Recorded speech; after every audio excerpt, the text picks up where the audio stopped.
A race for Brooklyn Park City Council is still not decided. Hello and thanks for joining us. I'm RENEE BANOT. And I'm Mike Johnson. There will now be a recount to fill a Brooklyn Park City Council seat. That seat became vacant after the passing of Councilmember Jeanette Meyer. Take a look at the results. Candidates Bob Maida and Wynfred Russell were separated by just 5 votes. Now Russell has filed for a recount. Reporter Delane Cleveland met with the candidates today and has more on the unusual results. Inside the Brooklyn Park Council chambers is a blank nameplate.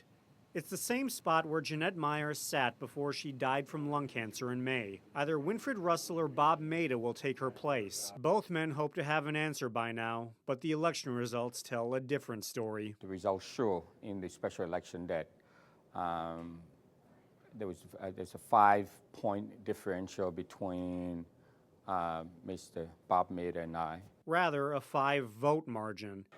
It was enough for Russell to make his way to City Hall Wednesday morning to request a recount with the city clerk. We just want to make sure that there are no errors and all of the votes are thoroughly, counted and all of that. Neither candidate expected the margin to be that close. I was surprised, that I thought I would do much better than that. From the response I was getting with people that I was going out talking to. When the tally came through, it's like, of course, it just literally took the air out of the room, to see that it was only 5 votes that have made the difference in this election. Nearly 1,300 people voted in the special election to replace Jeanette Meyer.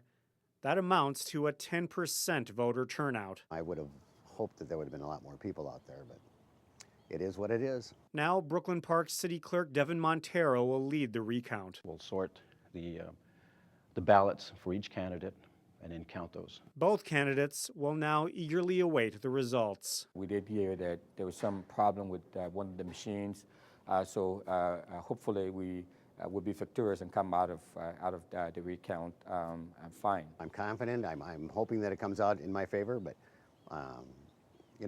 if it doesn't, so be it. That's the way it is. The city clerk said the problems with the voting machine were minor, but shouldn't have affected the count. Meantime, what happens next is that the city council first has to canvass the votes to make them official. That will happen Friday. At some point after that, the recount will take place. The city clerk expects that process to take about 3 hours. Mike and RENEE, we should have an answer as to who won the special election by August 27th. All right, interesting. Thanks, Delane.